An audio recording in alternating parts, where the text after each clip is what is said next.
जय आद्याशक्ती मा जय आद्याशक्ती अखंड ब्रह्मांड निपाव्या अखंड ब्रह्मांड निपाव्या पडवे प्रगट थया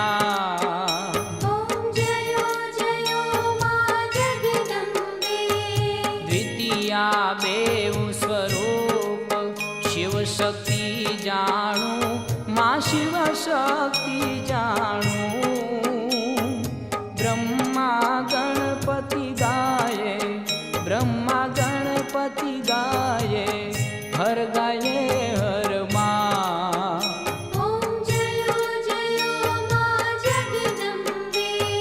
तृतीया त्रण स्वरूप त्रिभुवन मा बैठा मा त्रिभुवन मा बैठा त्रयाथ की तरवेणी त्रयाथ की तरवेणी तू तरवेणी मा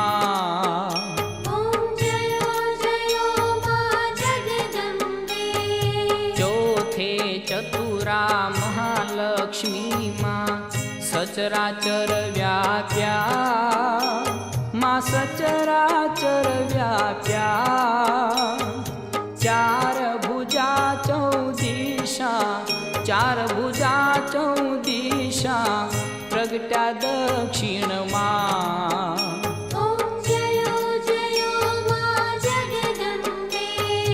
पंचमी पंच ऋषी पंचमी गुण पद्मा मा पंचमी गुण पद्मा पंच सहस्त्र त्या सोहे पंच सहस्त्र त्या सोहे पंचतत्व मा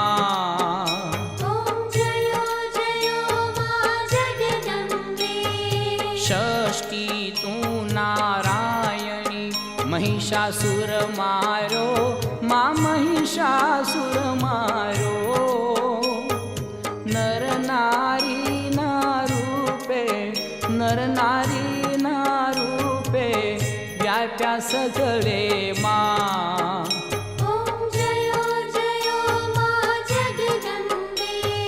सप्तमी सप्तपता संध्या सावित्री मा संध्या सावित्री गौ गंगा गायत्री गौ गंगा गायत्री गौरी गीता मा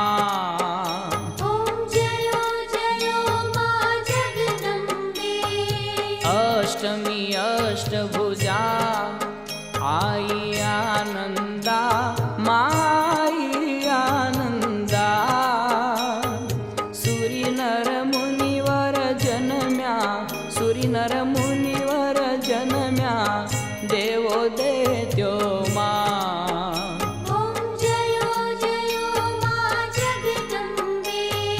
नवमी नवकुल नाग सेवे नव दुर्गा मा सेवे नव दुर्गा नवरात्री ना पूजन नवरात्री ना पूजन कीधा छे ब्रह्मा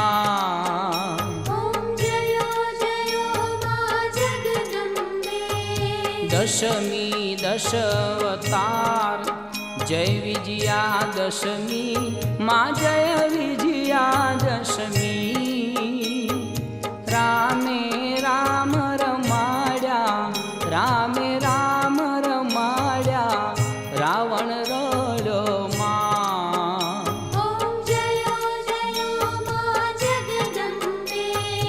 एकादशी अगियारस कात्यायनी कामा मा कात्यायनी कामा काम दुघा कालिका काम दुघा कालिका श्यामाने रामा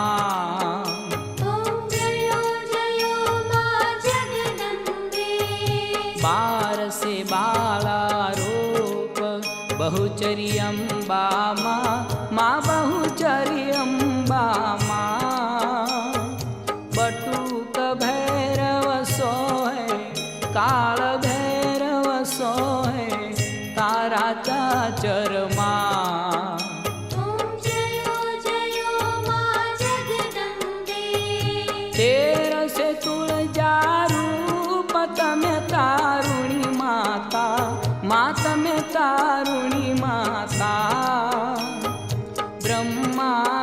विष्णु सदाशिव, ब्रह्मा विष्णु सदाशिव, गुण तारा गाता।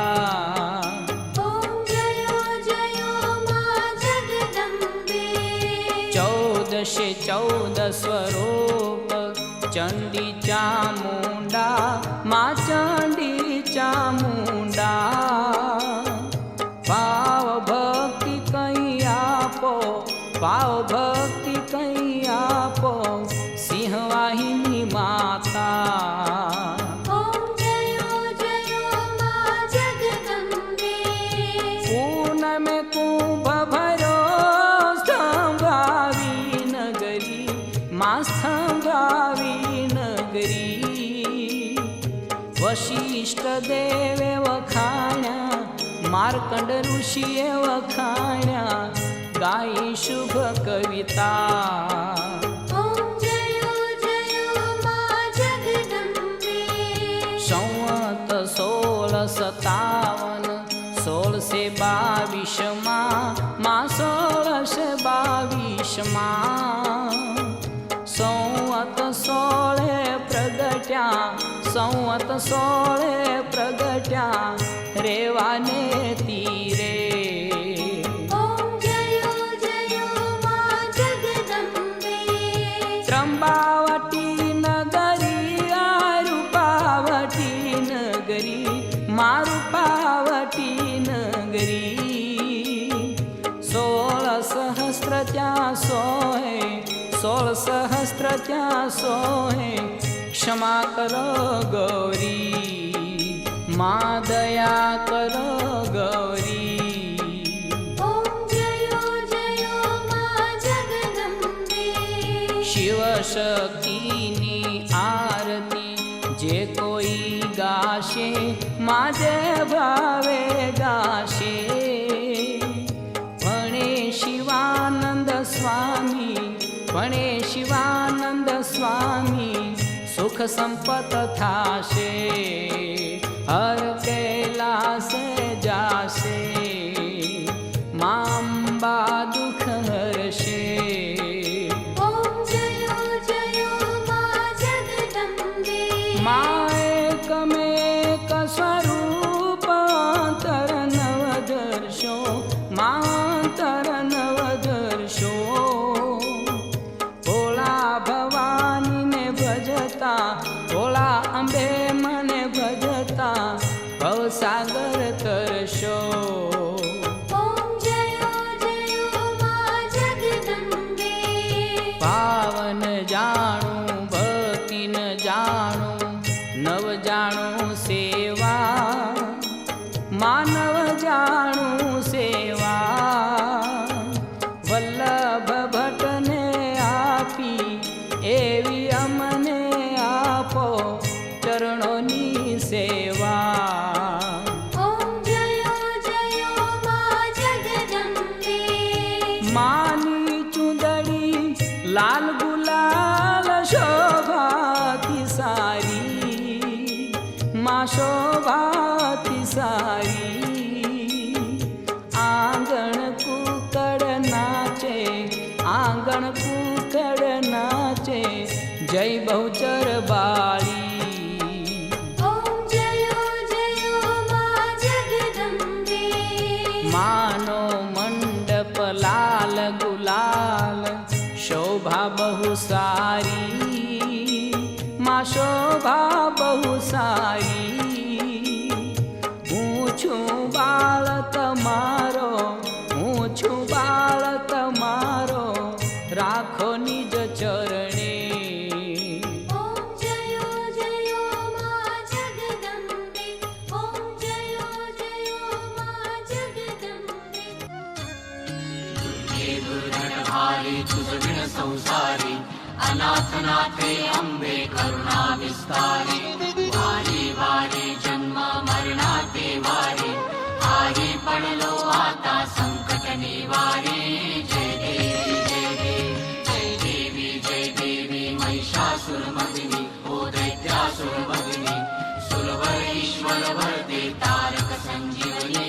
जय देवी जय देवी, त्रिभुवन भुवनी पाहता तुझ ऐसी नाही, चारी श्रमले परंतु न बोलवे काही सारी विवाद करिता पडलो प्रवाही ते तू भक्ता लागी पावसी लवलाही जय देवी जय देवी जय देवी जय देवी महिषासुरमर्दिनी हो दैत्यासुरमर्दिनी सुरवर ईश्वर वर दे तारक संजीवनी जय देवी प्रसन्न वदने प्रसन्न होशी निज दासा क्लेशापासून सोडी तोडी भवपाशा अंबे तुझ वाचून कोण पुरविल आशा नरहरि तल्लीन झाला पद पंकज रेषा जय देवी जय देवी जय देवी जय देवी महिषासुरमर्दिनी हो दैत्यासुरमर्दिनी सुरवर ईश्वर वर दे तारक संजीवनी जय देवी जय देवी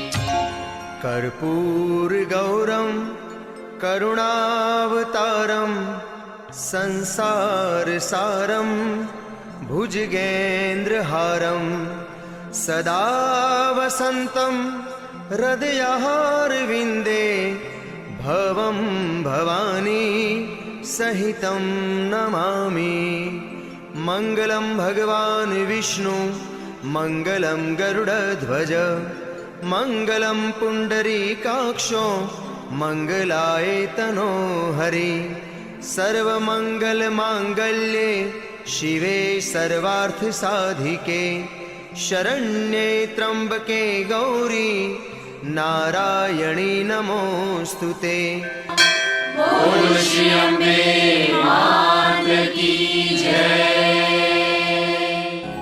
ॐ यज्ञेन यज्ञमयजन्त देवास्तानि धर्माणि प्रथमान्यासन् तेहनाकं महिमानः सचन्त यत्र पूर्वे साध्या सन्ति देवाः ॐ राजाधिराजाय प्रसय्य साहिने नमो वयं वै श्रवणाय कुर्महे समे कामान् कामकामाय मह्यं कामेश्वरो वै श्रवणो ददातु कुबेराय वै श्रवणाय महाराजाय नमः ॐ स्वस्ति साम्राज्यं भौज्यं स्वराज्यं वैराज्यं पारमेष्ठ्यौराज्यं महाराजमाधिपत्यमयन् समन्तपर्याये सार्वभौमस् सार्वायुष आन्तादापरार्धात्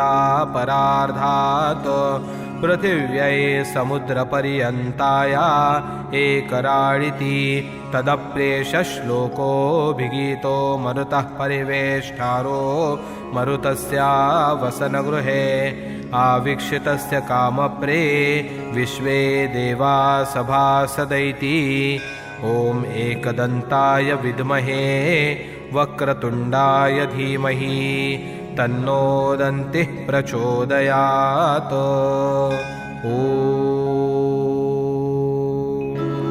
श्री दुर्गा सप्तशती अथ चतुर्थोऽध्यायः ॐ ऋषिरुवाच शक्रादयः सुरगणा निहतेति वीर्ये तस्मिन् दुरात्मनि सुरारिबले च देव्या तां तुष्टुवुः प्रणितनम्रशिरोधरां सा वाग्भिः प्रहर्षपुलकोद्गमचारुदेहाः देव्या यया ततमिदं जगदात्मशक्त्या निःशेषदेवगणशक्तिसमूहमूर्त्या तामम्बिकामखिलदेवमहर्षिपूज्यां भक्त्या नता स्म विदधातु शुभानि सानः यस्याः प्रभावमतुलं भगवाननन्तो ब्रह्मा हरश्च न हि वक्तुमलं बलं च सा चण्डिकाखिलजगत्परिपालनाय नाशाय चाशुभभयस्य मतिं करोतु या श्रीस्वयं